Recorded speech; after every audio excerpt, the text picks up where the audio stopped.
on now. Yep, and we're on now. Sports Bag Bros are back at you after a extended weekend, pretty much extended week and weekend.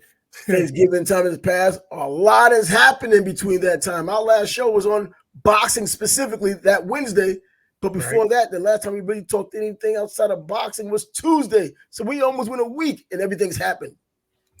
Yeah, and it was a big weekend. A lot of big games, especially in college football. Some interesting games. Florida State played without Travis Jordan, and they pulled it out against their heated rival, another one of theirs, Florida. They stepped up big. I don't know if they'll make it into the playoffs, but I didn't expect them to win. So kudos to them. Well, it was backup versus backup. Florida had their backup in there as well. Max Brown came. He was the backup for Florida. Tate Rodemaker was the backup for Florida State. So even on the road, though, the Swamp is a hard place to play regardless. And with all of the tumultuous things going on in Tallahassee with this Florida State team, Jordan Travis being out for the year, we saw what happened to him and the reasons why he's out. And then, and still with them, as we've spoken about before, I don't think that they're the elite of the elite based on what we have this year. But, they're making their case because now they're showing that depth, and they were able to get it done against these Gators who haven't played very well themselves this year. But that rivalry, just like that Alabama rivalry, it doesn't freaking matter with the records. Right. And, of course, we had the big one at the Big House. Michigan held on. Absolutely. Well, I don't know. They're undefeated without Harbaugh this year. Do they need him? You know what? Do they really need him? Or do they already have all the plays they need that they checked out all year long, maybe even last year? But on top of that, I'll tell you what, I think you might have put a comment up on a Facebook page about at this moment, who are the best 4 teams in the country? I'm thinking Ohio State's still up there, even if they're number 4. Yeah, considering the Huskies needed a last-second field goal to beat Washington State. Yep. That's a rival, but I mean, still not one of a team that a top 4 team should struggle with. Exactly. I'm thinking that it's still Michigan, it's still Georgia, and now Oregon, I think, gets into the mix, and I think Vegas agrees with it. And the rematch they're going to have in the Pac-12 championship game. They have to beat Washington, though. Against Washington. That's what I'm saying. They're having their rematch against Washington in the Pac-12 championship game. So maybe this time around, Lanning doesn't act crazy when he was play calling and taking these chances he shouldn't take. But I also think even in that short period of time, with I think the leader in the clubhouse with the Heisman Trophy race, Bo Nix, they may be the better team anyway. And I think they get the win there. So Washington is pretty – you don't have to worry about whether they're going to be good or not to be in the playoffs because they should lose. What about Jaden Daniels, though? I know they had 3 losses, but he's putting up ridiculous. Exactly. That's the other guy I was going to have out there because the top 2 guys I do have is Bo Nix and Jaden Daniels. And this Jaden Daniels was Bo Nix could do a lot for himself with a big performance and W over the Huskies. But you know the deal is, though, with a lot of these Heisman voters, they put in their votes early. They don't necessarily wait until the championship. Right? Yeah, they don't necessarily take all that time. In fact, Brent Beard, who we've had on as a guest here, he's a Heisman Trophy voter too. Now, I'll always extend him the respect of not asking him who he picked before it's announced. He always tells me afterwards and why he did it. And it makes, it's pretty good to do it that way. But those are the 2 guys right there. And I think this year, there really isn't a running back. And if there were a running back, the only one I saw who stands out is Cody Schrader from Missouri. This guy is the absolute truth. And on top of that, he's an example of a player coming from a smaller school, was missed, obviously, went to Truman State, played 4 years there, was their co-offensive player of the year in the conference they play in, and then he comes to a top school, a Power 5 school, the SEC at that, plays in Missouri, and he's the number 2 rusher in the country and averaging 60 yards a carry. He's the best running back in college right now, in my opinion, from what I've seen. That very well could be, but he's not getting a lot of attention, so I don't think he's not, he doesn't have a shot. No, he doesn't. I want to know, does Auburn's defense coordinator still have a job? What that? 4th and 31? Yo, that's the player. I watched that game. 31?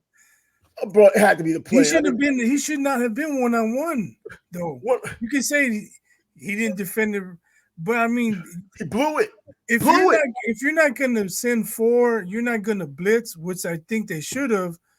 That way you take away the time for the receivers to get down to the goal line. Then you got to drop 8 and play like zone all the way across. You can't have a guy one-on-one in the corner. Unbelievable. Unbelievable. Alabama got their pound of flesh back because we saw we saw Auburn do it to them in the past, not winning like that, but getting these surprise winnings with the returning the extra with the field goal at one point. So yeah, so I think everything what goes around comes around. But what does that say about Alabama?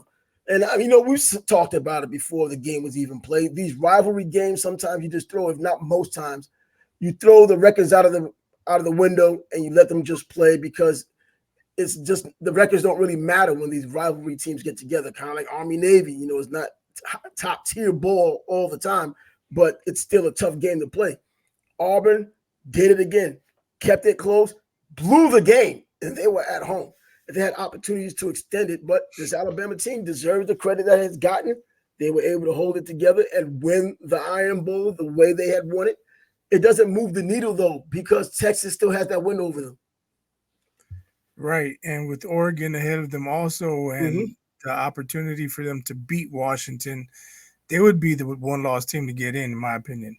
Oh, yeah, and leave it to Alabama fans. They're going to tell you beating Georgia, if Alabama beats Georgia in the SEC championship game this Saturday, they should move into the playoffs. I don't see that huge jump coming from even beating the number 1 team or number 2 team, depending on what happens tomorrow when they do the voting. But that's a good discussion, though, because then it is. That's what I'm saying. Something has to be said for. Do you keep Georgia or do you insert Texas? Oh, well, with Georgia, I think if they lose to Alabama, first of all, because of Alabama being ranked where they are, and Georgia, whether the 1 or 2, losing to a number 8 or even 17, depending on what's happening tomorrow with the vote, well, Georgia has to fall more. See, Michigan and Ohio State don't fall too far because they were already the 2 top teams, 2 and 3, 3 and 2. They just made the switch just before the game, and they played the game as tough as they could possibly play it. On the road, that's Ohio State. So I don't think, like a few years ago when Georgia didn't fall too far out when they lost to Alabama, this should be a lot of the same. Ohio State shouldn't fall too far down. They were number 2, put them at number 4. Straight up schedule, they lost at number 2. They lost at number 3. Out yet? No, it's coming out on Tuesday. Oh, it comes out tomorrow. Yeah, okay. They vote on it on Tuesday. So, but I'm thinking the best 4 teams right now, if you had to put a playoff together and try to be as fair as possible, you would still have either Michigan or Georgia at number 1, regardless, 1 and 2, and then you still have Ohio State at 4. I think Oregon now gets into that 3rd spot because I think not only are they a better team right now, in my opinion, than Washington. Yeah, they did lose, but we're gonna have this already decided. They have to beat Washington or they're done. Yeah, well, that's what I'm saying, because we just have to wait till Saturday. I'm saying just based on tomorrow with Washington struggling like they did against Washington State. And you can't jump them ahead, just like you can't jump Alabama ahead of Texas. Well, you can't jump Alabama ahead of Texas. Well, I think you can jump Alabama ahead of Texas if they beat Georgia, because if Georgia going to be number 1. I'm just talking about this week, tomorrow. Oh, this week? No. They stay behind Texas until they get the win. That's going to give them a reason to jump over Texas. If they beat Georgia. If they beat Georgia. But right now, Oregon has their loss to Washington. They have, and now there's no way you can justify them being ahead of Washington. Oh, no. All of this is going to be taken care of on Saturday when everybody plays one another. I'm just believing very strongly that Oregon is going to beat Washington this time around. I mean, there's a lot of momentum. You mentioned in terms of this Heisman Trophy race with Jaden Daniels and Bo Nix, and I look back on their seasons. I look at the way they've gone about doing it. Jaden Daniels surprised the hell out of me. He's a legitimate quarterback. This guy is going to be a pretty damn NFL quarterback, in my opinion. He's just not a college guy looking good. And you look at the last 5 games, he has 18 touchdowns and 1 interception. Bro, that's highlight. But guess what? Bo Nix, 5 games, 18 touchdowns, 1 interception. Going into a Heisman race like this, you just don't know what you're going to get. I'm thinking if I had my pick, it would probably be Bo Nix. And I think they may give him that lifetime achievement award. They've been talking about it all year, how he's played so long in college football. He had a chance to have more starts than anybody in history. And this is going to be it. Kind of like the Ron Dame award from years ago, when Ron Dame had all those yards and he had a 2,000-yard season and they didn't give him a Heisman. But then he has a pretty mediocre season and they give him the Lifetime Achievement Award. Here's a Heisman. It could be, but Yeah, I think his hopes that it's going to depend on what happens Saturday. Another Yeah, L to Washington. Even if he does throw 4 touchdowns and no picks, that L is going to weigh heavy. I think with you the know what? whole nation watching. It'll weigh heavy, and it'll be just their second loss to the same team, whereas Jaden Daniels lost 3 games. And the SEC, and this is a season where the SEC isn't as good, in my opinion, as they've been in previous years. I don't think it's just my opinion. Just look at the games. Oh my God! I mean, seriously, we I even. got you. I got you. But with a lot of eyes being on that game, people I going to understand expect that. Yeah, Bo Nix to perform at a high level. You want the Heisman? Go get it. yeah, If he comes out with an L, let's go see what Jaden Daniels did. Oh, he threw for another 5 touchdowns. He gets yeah. my vote. And it's like they've been matching one another. 4 touchdowns here, 5 touchdowns here, 6 touchdowns here. It's like every time you look around, they're doing practically the same thing. And now going and looking at the last 5 games for both guys, 18 touchdowns, 1 pick apiece. They have been doing a lot of the same thing, and they've been winning at the same time. But yeah, man, it's been a heck of a weekend for college football. And let's not forget the #1 team in the country, Georgia Tech, or Georgia playing Georgia Tech. They went to Atlanta and played them. It's typically it's one of those sneaky games.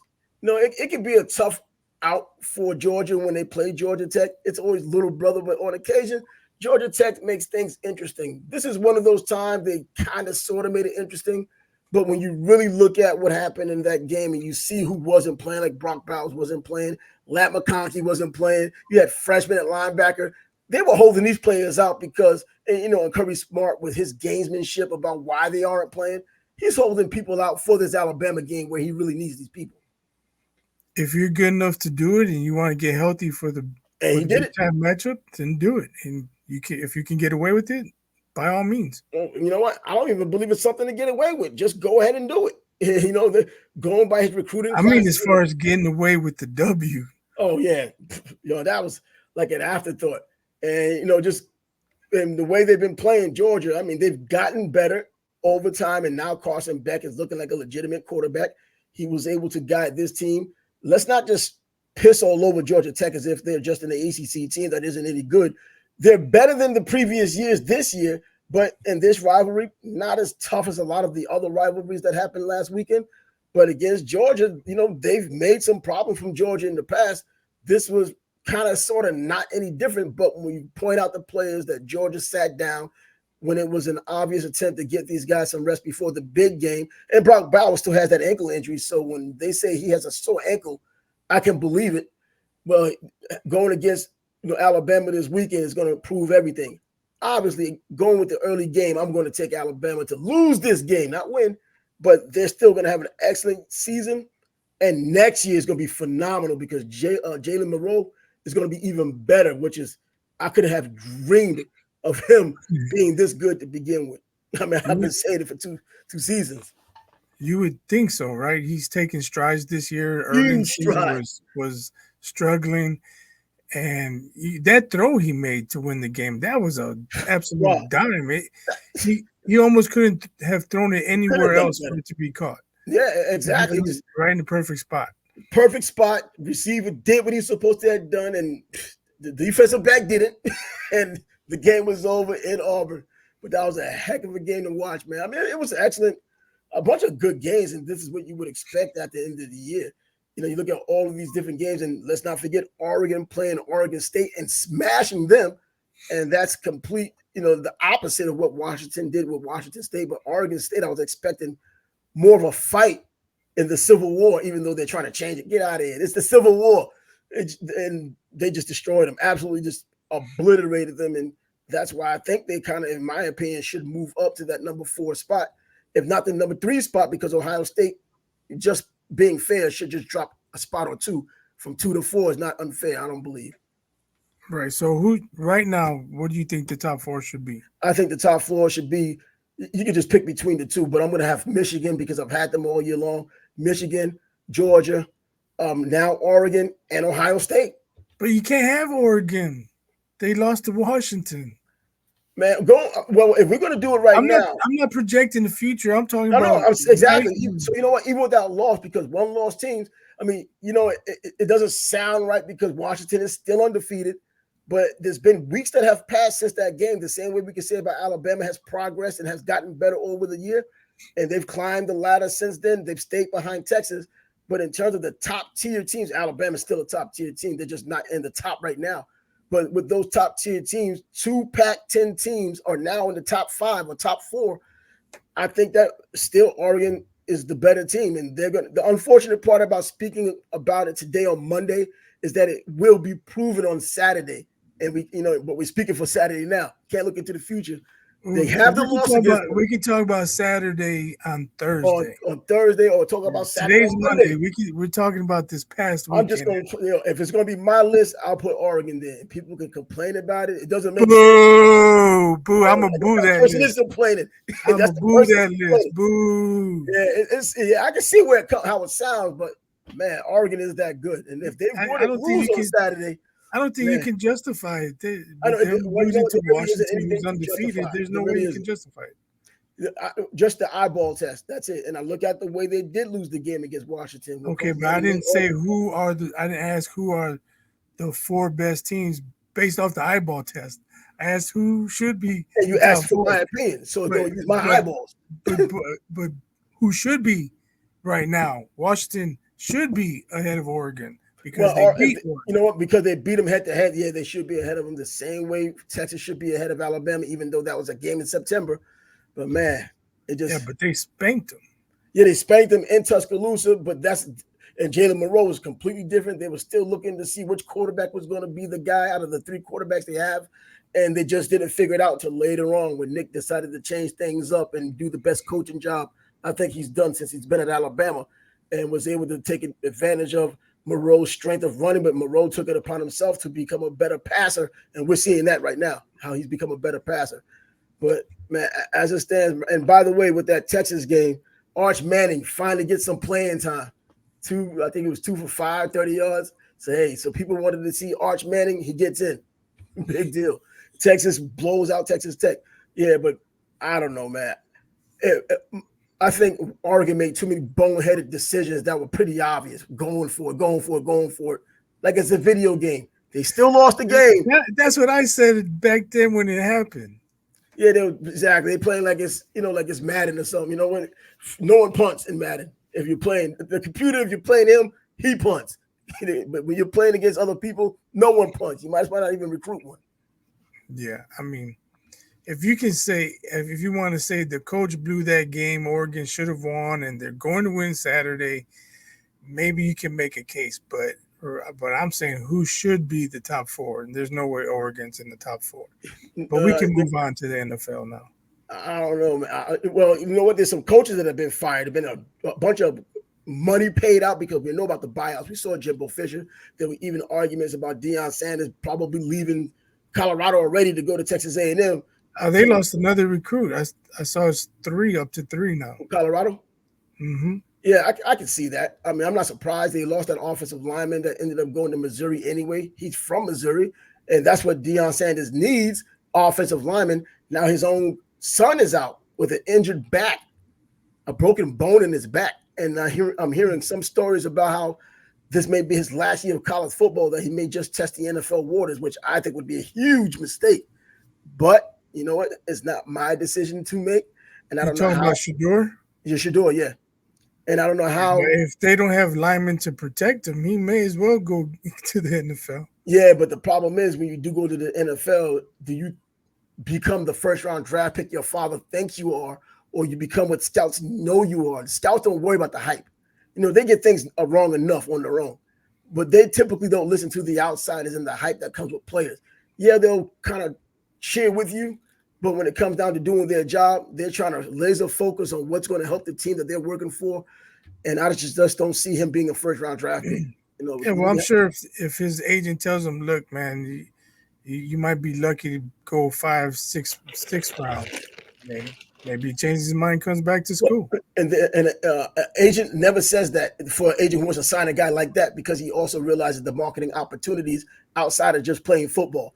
Those agents, just like in the NBA, they're going to tell this guy, man, you need to come out, man. You're going to be a first rounder. And those guys who don't get the call, Lenny Cook comes to mind. Yeah, come out. You're going to be a first rounder, bro. You weren't in any round. You was in a developmental league, not even the G League back then. You know what I mean? That's what he was. And these agents do the same with these these college players. Say the same thing. They tell you that because they want to sign you. When things don't work out, they try to make up for it with the marketing side of it, which could work to a degree.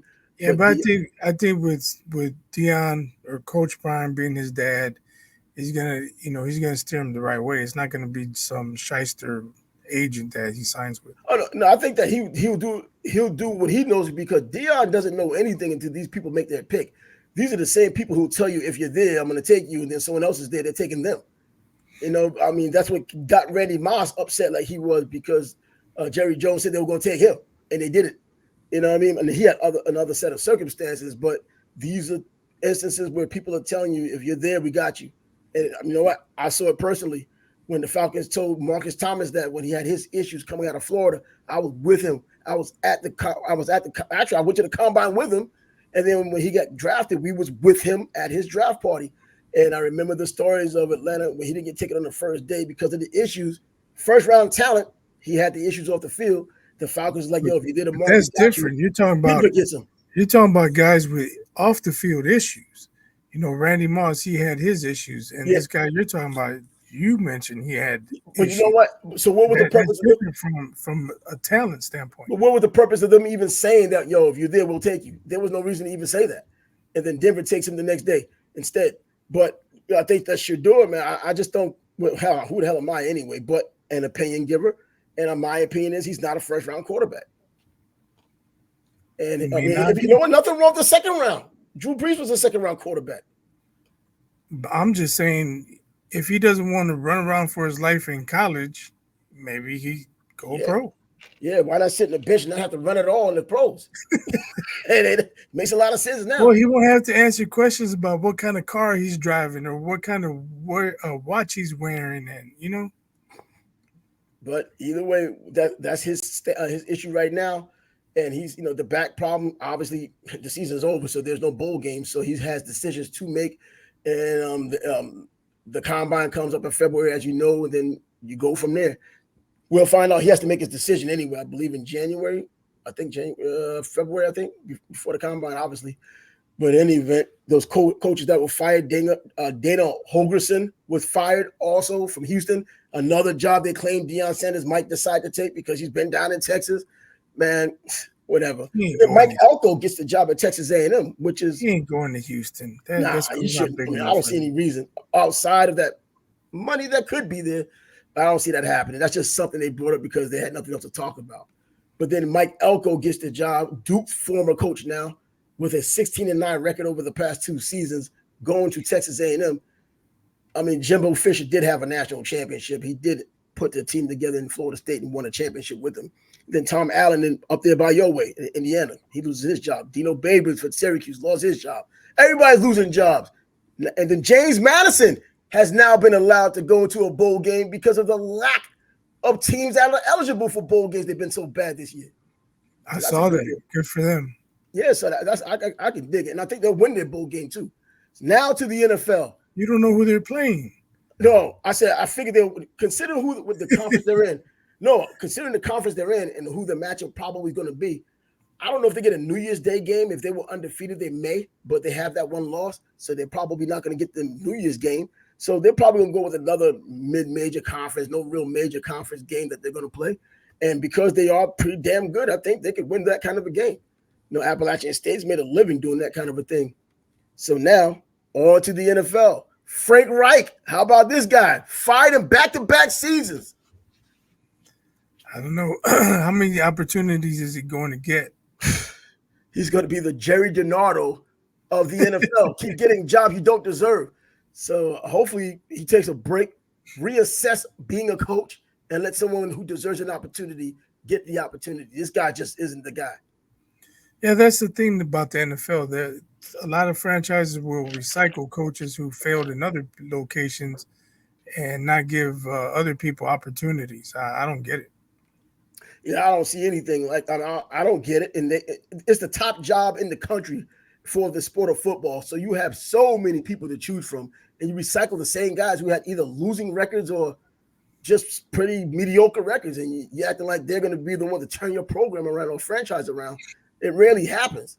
I mean, Bill Belichick even lucked out coming from Cleveland, going to the Jets. Remember, he was the Jets coach for 24 hours after Parcells left because Parcells tried to keep him away from New England.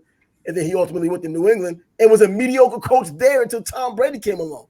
So you just, I don't know why they continue to do that. But Chip Kelly and Ray Rhodes were the other two coaches that did the same, would fight in back-to-back seasons. Bro, that's an infamous list. You don't want to be on that list, man. Right. I mean, to be fired by two different franchises in back-to-back years, man, that's pretty bad. Man, you have teams out there trying to win back-to-back Super Bowls. You get fired in back-to-back seasons, man. Not a good look at all. And so, the NFL was absolutely busy. It started early last week on Thursday with Thanksgiving. Kept on going. Everybody playing. Every team played. There weren't any bye weeks for any teams. But we talk about a player, Deontay Johnson for the Steelers. This guy, wide receiver for the Steelers, who probably shouldn't even play in the NFL, let alone the Steelers, an organization that's respected. He shouldn't have been allowed back to the locker room. He should have been yanked off the field and absolutely his uniform stripped off of him and sent him out through the crowd after what he did. I mean, Antonio Brown style. To put zero effort, he didn't try to block, and then the guy he's supposed to block picks up the fumble, and then he's walking through the guys trying to make the tackle like he's coming off the dance floor, all nonchalant. Bro, dude, what are you doing, man? Tell me you don't give a shit without saying you don't give a shit. That's what he did. I think that's what he wanted. He wanted to show people he doesn't give a damn.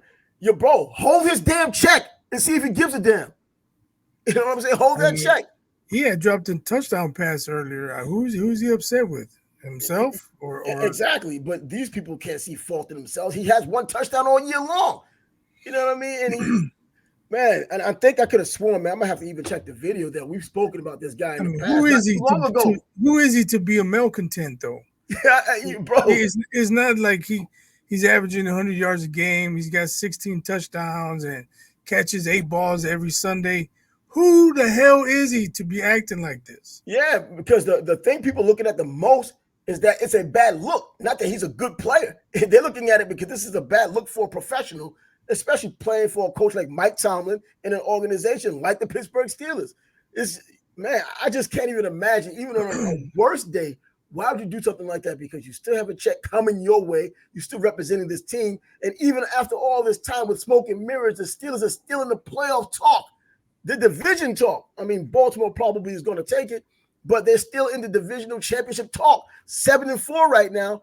And you complaining about what you're not getting, what you're getting. Just take the wins if you can get them, especially on the road. Yeah, he's obviously not about winning. He's all about hell no. He can't. There's nothing he can give say. A damn about winning. He's all about himself. I don't know. I don't watch Steelers games, so I don't know what the issue is there. I know they fired Canada. Maybe that was his guy. Who knows? But his guy. I would have Canada when he was on the team. That's not a way to protest, especially with that organization and Mike Tomlin. I'm surprised there are reports that Tomlin squared up with him and wanted to fight him. You know what? I mean? I'm for real. Tomlin does not put up with nonsense like that. He's known as a player's coach, but he's that guy that lets you know when you need to know. This is still a young player. He's out of Toledo. I think he's 27 years old, still a young player. But, man, I don't know. Even the influence of Mike Tomlin should have gotten to him anyway, this deep into the season anyways, especially winning the way they've been winning. It has not been easy. Every win has been a struggle for them this whole season. The quarterback hasn't been playing up to par. Kenny Pickett, he actually had a pretty good game this past weekend, but you can't expect that every week. I wonder if that's who his real beef is with, Kenny Pickett, not getting the ball to him. Yeah, I'm not sure. Again, I don't watch Steelers games. I'm not sure what's going on there. But speaking of big game, did you watch the Jaguars and Texans? Yeah, bro. Right here in Jacksonville. Trevor Lawrence finally had a big game, man. Yo, bro, it was an excellent game. I mean, this is what I'm expecting now. It's going to be Trevor Lawrence. It's going to be C.J. Stroud getting after it every year, twice a year, and probably 3 times if it goes to the playoffs. Bro, that was a game. That was a hell of a game. I thought the Texans were going to pull it off because, well, I bet on it. Damn. And then lost the freaking bet. But, yo, I think I need to stop talking about Trevor Lawrence not putting up the numbers I think he should have. I think touchdowns don't really matter if you're winning games. Right. Well, I was watching that game and he was converting third downs and making passes on time and on the money. I'm like, why isn't he putting up better numbers? Exactly. And then by the end of the third quarter, he's over 300 yards for the first time all Exactly. season. And no freaking one touchdown. One touchdown. And you saw the play, if you watched the entire game, the play that he had thrown to Christian Kirk right before the half. And then they decided to go for the fourth down because that's Doug Peterson's that's his thing, his signature, going for it on fourth down. And he has the goodwill in the bank to do it. And ATM gets caught down there. So they get their opportunity to go into the locker room, amped up, having the momentum, having an advantage. And then what happens? They don't do anything with that opportunity coming out in the second half, and they lose the game. But, man, and you know what? And Stroud still gave them almost every chance to come back. Who needs the blame? Check out that Amendola, the kicker, the one who's built like he should be a linebacker. The kicker, man. The dude missed both of them. He's kicking 50% for the season. Well, yeah, but the last one, how long was it? 62? I can't kill him for. I thought it was 52. 52? I thought it was 52, but he missed both of his 50-yarders. Oh, we're talking 50-yarders. You can't. We're talking NFL players. You see how this dude is like Mr. America among kickers. The guy's diesel. What about the Texans coach? They burned a timeout earlier. Yeah, that's true. That last drive, they didn't have any timeouts because they used them up. So that kind of hampered C.J. Stroud from being able to go down there and work his magic. It's one thing to have 40 seconds and 2 timeouts and 40 seconds and no timeouts. And that's true, but the way he's been handling business over the past several weeks, as we've seen, timeouts are either his friends or he doesn't need friends because he pretty much gets it done. But I tell you, Josh Allen. They didn't protect him much either. Josh Allen, bro, having an all-pro year. Yeah. If he's in your backfield wreaking havoc, give the tackle some help. It didn't matter who was there because he kept coming. I mean, Josh Allen, bro. Especially on the last drive, you cannot afford a 15-yard sack. Oh God, that was a nasty sack, man. That was nasty. You got to protect him, man. But he came too fast, so there wasn't even a chance to get outside the tackle box to get the pass down the field and not get the intentional grounding. So he was dead if he did, dead if he didn't. He just had to eat it. I can't fault C.J. Stroud. I'm saying, coach, give the guy some help. Yeah, that's Josh Allen's killing you. But the Jags, period, man, they get after it, man. I mean, you still have Trayvon Walker. He causing havoc as well. It may not show up in the sacks, but the pressures and then what he makes happen in terms of the turmoil to where Josh Allen still gets a chance to get after the quarterback. Man, that defense, I think that has obviously I've watched them all year long. Man, that defense, I don't think they get enough respect throughout the entire NFL from fans. Teams know about them, but damn, man, that was a hell of a game to watch, man. And it came down to the wire. The Jags on the road got one back because their only loss in the division this year was to the Houston Texans here in Jacksonville earlier this season. Yeah, that was a good game. Jaguars handled their business. They had a little help, But I mean, they made the play to push them further back to make that a long field goal. Because if they don't make that play to push him back, he makes the field goal. All he needed was another yard, Bro, looking at his numbers, man, he's 50% kicking this year. This dude won't have a job before the season's over. I don't know, man. I might need to look at the damn wire after this show. Like, bro, got a new kicker coming in. This guy, coaches don't have a lot of patience with kickers. Unless you're a legendary kicker, and even then, I mean, they just don't have the patience. But yeah, an excellent game. There will be more of those games. Your boy Mac Jones getting benched again. Bro, it's over for him. He's Eagles done. Are rolling, man. Mentally, he's done. And the Eagles, and I took my live bet when I lost that Jaguar bet. I came back like a gangbuster and said, you know what? The Eagles were down. They got down to a point on a live bet for me to have +3 for them. I was like, let me take that +3. Bank. And that's what happened. And that's you mentioned the Ravens probably win their division. They're out in front right now, but their stretch to finish the season is pretty tough. They got the Eagles, they got the Steelers.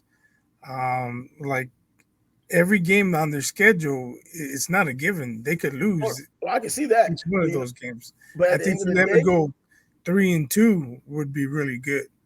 They have to beat the Steelers. They have to win these division games. I think that's obviously most important. So they could lose on the outside if they're going to do that, but they need to win the division just to get another bite at the apple and win the championship, at least their division championship, and see how the seeding works. Right now, the Jaguars are the number one freaking seed. Are you kidding me?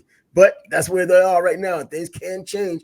Just a handful of games left going into the final month of the year. Well, you're going to January too. But yeah, man.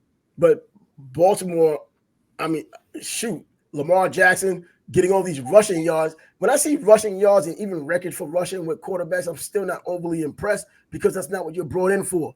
I need to see more of you passing and his numbers, man. He's so inconsistent with passing. I mean, another game, he throws like 170-something yards. Like, God, but you know what? They won. That's what's important. But, man, with playing against the Steelers, they still have Kenny Pickett. I've been waiting for him to turn the corner at some point in the season. He gets a lot of yards but doesn't get the touchdowns. He's in the same boat with Trevor Lawrence in that regard. So I think they can beat the Steelers only because they're not getting the production they need from the quarterback spot. It could be that time when they do it, but not this time. Now they should be able to beat the Steelers, but in rivalry game and yeah, exactly the rivalry things happen sometimes. And Harbaugh likes to go for it a lot too, and they give up points because they don't convert on fourth down. That's going to hurt their chances. Well, let's talk about a game I think you might be more interested in because you was waiting for this demise for a while. On Thanksgiving, Detroit lost to Green Bay. You don't like both of them, but Detroit had to lose. Come on. I thought they would win on Thanksgiving because they typically find a way. Even with Barry Sanders, they will at least win something on Thanksgiving. Now, Thanksgiving, I'm telling you, I don't care. They're overrated. If the Bears didn't collapse, their last two games would be L's to the sorry-ass Bears and the sorry-ass Packers. Division games. I don't care. Bro, division games, bro. We know how that goes. Same thing with the Pittsburgh Steelers. The Bears fought tooth and nail to beat the Panthers. Bears suck. Panthers, yo, bro. Well, that's what got Frank Reich fired. Part of the reason they had gotten him fired because the Panthers are so freaking bad this year. Unbelievably bad, man. But you know what? I was expecting Detroit to kind of cruise right through that game. And you know what? Jordan Love, I tell you what, I haven't seen him in a few weeks, several weeks. Yo, this dude has improved. I mean, he's really improved. I'm not even going to look at it and say, well, Detroit's just a bad team to play against. Just the things he does, his awareness. Bro, the guy was throwing dimes, and he looks like you know what the hell he's doing out there. Now, I'm not expecting him to be Aaron Rodgers. I'm not expecting him to be Brett Favre, but I'm expecting him to be better than Don Mikowski. But so, yo, Jordan Love has gotten better, man. I was surprised watching him throw those dimes on Thursday. What about Lynn Dickey? Lynn Dickey? Well, I didn't watch a lot of Lynn Dickey, if any of them. So other than watching NFL film with Steve Zabel, I don't know. So, yeah, but I mean, I was actually impressed by the way he was throwing that ball, man. I was wishing him bad luck because I did pick Detroit, but the dude was picking it up and making real plays, not some dinks and dunks that make the numbers look good. He was making real plays. Yeah, so people are going to say it's a short week, it's a rivalry, blah, blah, blah, blah. Probably. I do not consider the Lions a threat to go to the Super Bowl. Well, this is down the stretch they come time. December, by the time they play again, December will be on the horizon. To me, it's 49ers and Eagles. And in the AFC, it's Chiefs and Ravens. And the Chiefs are kind of going down a bit, man. You just can't guarantee a win with the Chiefs anymore like you used to. You know, I thought they would be. And then the Chargers, man, what an embarrassment they've been. Anyway, then the Chargers has happened, man. And I heard someone say that Justin Herbert is the most overrated quarterback in the NFL. His team is losing. He's putting up some numbers and he's doing okay. His team is losing. He's on a losing team. I mean, come on. I don't think he played poorly last night. But, you know, just listen to these armchair quarterbacks give you their playbook and just that is their playbook. If they don't live up to their expectations, they're sorry. Now, we got all week to continue to break down some of these NFL games, including tonight. Your Chicago Bears on the Monday night game taking on the Minnesota Vikings. And so we get a chance to talk about even more NFL tomorrow because, this past weekend also brought some boxing, man. You already know. David Benavidez, who we spoke about last week, fought Boo Boo Andrade. And, man, I picked Andrade to at least go 12 rounds. It's about time I think we need to talk about David Benavidez being a special fighter, man. This guy's I agree. That was an impressive performance. People might think of Benavidez as a pressure fighter, mechanical plotter. No, he has skills because Boo Boo was letting his hands go, and he had to avoid the return fire. He had to use his jab. He had to cut off the ring. He didn't land that big right hand by mistake. That wasn't no lucky punch, bro. So, and we talked about Boo Boo being 35, not being very active, 7 fights in 7 fights in 6 years, I think it was. Yeah, this guy. Whatever. I don't know if he was prepared, but you can see whatever his plan was, he had to go to another plan because then he tried to rough him up and be ugly, push him back on the ropes. Benavidez wasn't phased. He was like, all right, I'm gonna push you off and I'm coming after you some more. Bro. Benavidez, he was on a mission, man. When he stepped up his game, you saw when he put the pedal to the metal. You saw that moment, man, when he put the pedal to the metal. Okay, he's serious now. Yeah, then he started getting terrible, man. Like, man, it was exciting in the beginning because Boo Boo was throwing those nice combinations. And I like about Boo Boo, man, I tell you, the devil you know against the devil you don't know. That's why I took Benavidez. But we didn't know about Boo Boo because he hasn't fought in this level before against this type of competition. Not that you're going to find a David Benavidez everywhere, but he hasn't fought anything close like that. All of these pedestrian guys he's fought, and he's looked pretty pedestrian against some of these guys. But, man, this dude fought back when he was hurt. He wasn't just trying to just act like he's fighting. He was biting down and trying to fight back. Yeah. He just got overwhelmed by a fighter who's superior in every way. And I don't like the little shot he took at him at the end of the fight. No, he doesn't have that much skill. No, we saw Benavidez had some damn skills, bro. He has fast hands. That was pride fucking with him. Yeah, you know what it was. I don't blame him. It's still you had a clear enough head, man, to realize that. You know what, and then you came with that. I'm not gonna make excuses, but I just had weight classes of 154, 160. Moving up to this class, my third class, bro. We know the entire game, man. We know all of this going into it. But hey, kudos to him too for catching it the way he did. But man, David Benavidez, this is a guy. This is must-see boxing now. He's must-see boxing. Definitely. And the thing about it is, Boo Boo might get bigger fights now. Yeah, because people might want to fight him, and I hope him and Caleb Plant would be an excellent fight. Yeah, that would be a good fight. If you like pure boxing, maybe not. I don't know. If you like pure boxing, that is. I don't mind. Lefties, yeah, I don't know. Yeah, but it was an impressive performance by Benavidez. He wants Canelo. I don't think Canelo wants any part of that. You know what? And I never thought, and I still don't think that Canelo's the kind of fighter who ducks guys. He just Canelo's proven enough that he's a badass dude. And I just see that I'm never going to call a fighter, especially on that level, scared. Worried, yeah. Worried and scared, probably not the same. But man, they're close to it. But I think that, man, before I was like, man, I don't care if Benavidez fights Canelo, he's getting knocked out. I don't know anymore, man. I don't know. And after the way Canelo looked against John Ryder, and then he comes back against Charlo and says, feels rejuvenated. Bro, look what Charlo didn't do to make you feel rejuvenated. Right. I'm still thinking that, man, Benavidez, he's not even in his prime yet, man, based on his age and based on the action he's been getting. He's finally starting to get to that point. Man, I'll pay anything to watch those two get together now. I swear I would, man. I doubt it. I doubt it happens. But you mentioned Charlo, his brother. His brother didn't show me shit. He had a slow fighter who was not in his class. Yeah, coming up from 147. And then he's a 160-pound champion, makes the fight for 163, and comes in at 166 and a half pounds. He didn't even try to make weight. Nope. And then he does he didn't do nothing. He didn't show me shit. Yeah, he won the fight. But Benavidez is not a great boxer. He's smaller, doesn't have power. He has a lot of heart, though. Yeah, he's tough as shit. I give him that. Hell, bro. Yeah, he's got a lot of heart and got balls, but that doesn't win you fights. Nah, it can sometimes, but when you move up that high, man, I was expecting a knockout, especially after the press conference and being just a bigger guy. And he wasn't 166 on fight night. My man was about 175, probably closer to 180 at least. Yeah. So, anyways, we'll get a chance to talk about a little bit more of that fight tomorrow, just as much, man. We still got NFL football to talk about. I'm sure college football is going to come about. a little bit more as they make their vote tomorrow, but they'll probably make their vote when we're already on. But I think we can get a little idea of what the vote may be leading up into it. So until then, no NBA? NBA, you know what? Wemby went up against Jokic. Oh, you know what? Yeah, we got to talk about that. You know what? Let's throw the clock out the window for a minute. Wemby and Jokic, bro. First of all, Wemby's 6 steals, man. They kept trying to throw the ball by him with over him. He's just putting his arms out. This was 7'4". He gets steals like a freaking 6-foot point guard.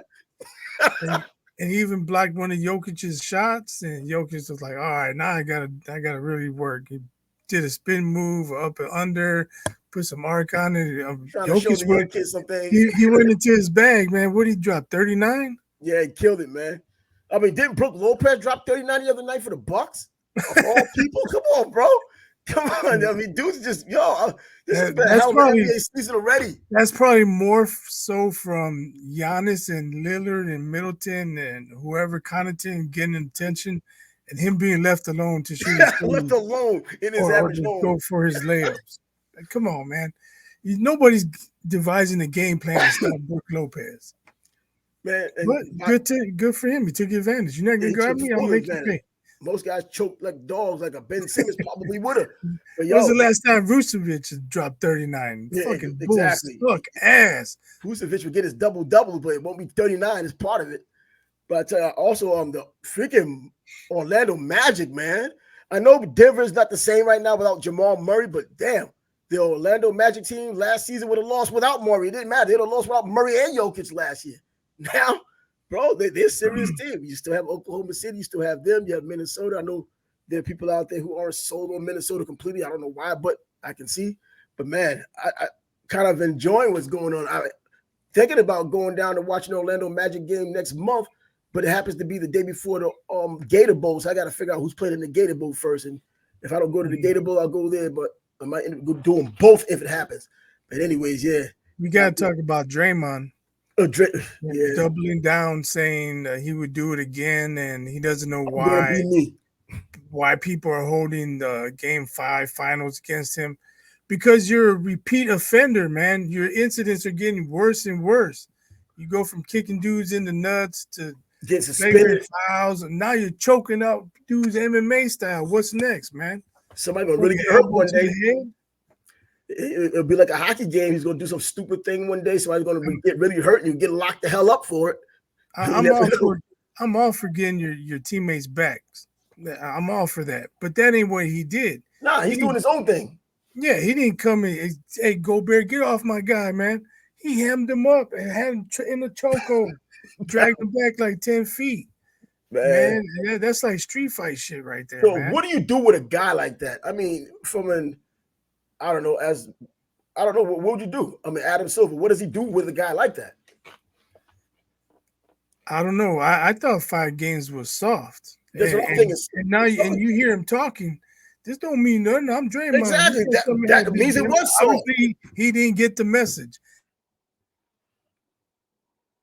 And he's still quiet. He thinks he's the victim. After all the shit he's done, he thinks he's the victim. Bro, with all his technical fouls and his multiple suspensions. Years on end doing this. He's the victim? Get the fuck out of here. Years on end he's been doing this. So he needs to stop it, man. But Draymond Green, man. But Clay, Steph, and maybe Steve Kerr, they need to be like, look, man, we appreciate everything you do except when you cross the line.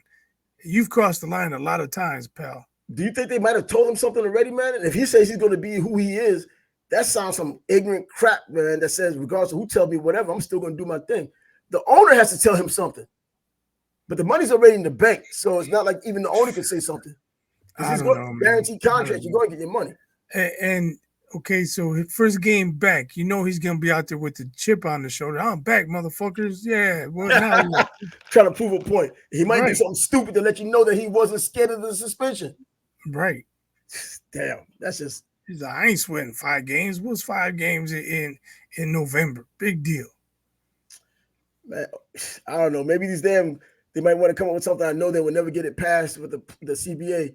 But, man, just suspend dudes. Okay, you want to act a fool now here? We're going to suspend you for the playoffs if you forget that. Start saying crap like that, I think his own teammates will start holding him responsible But for the nonsense. You would think since he got suspended in the 16 finals, he would have learned from that. I mean, especially Apparently after not. they lost. Apparently freaking not. That's what I'm saying. How can you? He's not a stupid man, but he's acting stupid. It's an act he's putting on, man.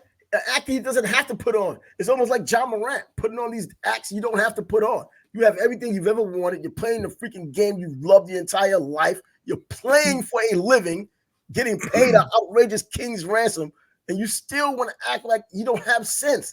But I'm saying, like, all that, I'm Draymond, you can't tell me how to be Draymond. Nobody knows what it's like to be me. But all that's not an act. That's him for real.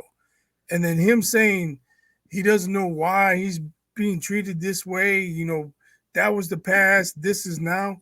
No, dude, look what you're doing now. All the shit you do carries over, man. And it's getting progressively worse. And look what he's doing now, though. That was then, this is now. Well, look what he just do that got you suspended 5 games. The same thing you did before. The type of thing you've done before that would get you suspended like that. Anyways, yeah, I'm sure, man, we have so much NBA. I didn't think we'll get the chance to talk about NBA this early in the season, but with these ridiculously high-scoring games, and of course, Draymond keeping us busy, and all of these other things happening in the league. I mean, how about the Knicks losing against the damn Suns without Kevin Durant or Beal? Go figure. How did that happen? Freaking Knicks. The Bulls were up 30-9 on the Nets and lost. I don't see how that happens, man. But you know, I caught some live games yesterday, though. I caught the Bucks, boy. That first and second quarter got me some dough. Let's get it on. Let's go. Hey, bro. I got my gamble on for a change. I was slipping on it for a little while, so decided to get back in. But anyways, we'll get more to talk about certainly tomorrow. Oh, luck is what you need in the gambling game. Yeah, you know what you're talking about, but they don't know what you're talking about. They do their own thing. You put this money up, and the coach be like, okay, so-and-so's going to rest tonight. Like, oh, no. Yeah, well, just look at the Nebraska-Iowa game. I think the over-under was 24 and a half. Yeah, yep. Yeah, and was it 26 and a half or 24? Huh? I thought it was 26 and a half. I thought I saw 24 and a half. Oh, okay. And the score was 10-10. It looked like it was going to overtime. So it's almost guaranteed it's going to go over, right? And then they throw the interception. I would goes down, kicks the field goal, and the over's over and done with because it stayed under. Yeah, it stayed under. I said anytime Iowa plays, I said take. That's what I'm saying. You need luck.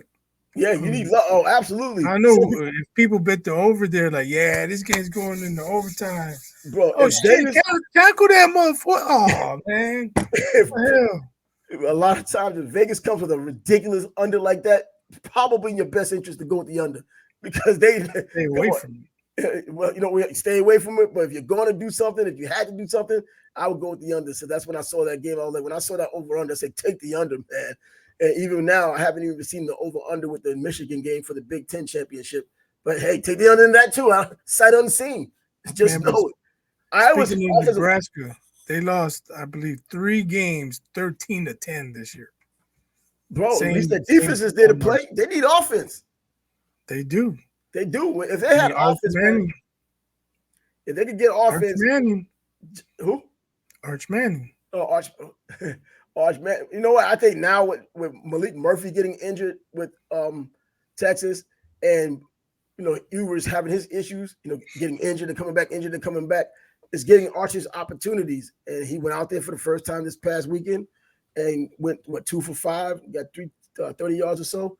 I think, you know, I don't know what his career is going to be. I'm not going to act like, because I watched him in high school, but he didn't win a championship. I mean, I know a high school championship doesn't matter, but bro, it should. But anyway, yeah, man. But I think he's going to get his chances there. Now, whoever Nebraska gets, remember about 2,000 or 3,000 people going to the transfer portal every freaking year now. They're going to be able to go shop like it's Walmart and come out with a quarterback, and it's not going to be Jeff Sims-esque. And that's what they need, someone who's not like him. First of all, why the heck do you look for quarterbacks from Georgia Tech? I don't know. He was a turnover machine, man. Yeah.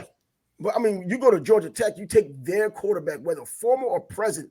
You don't go to Georgia Tech for quarterbacks. Joe Hamilton was the last one who knew what to do with a forward pass. These other guys, they're just another bunch of running backs trying to halfback option their way to a win. That's it. But anyway, we'll be back tomorrow. Some more on the grid.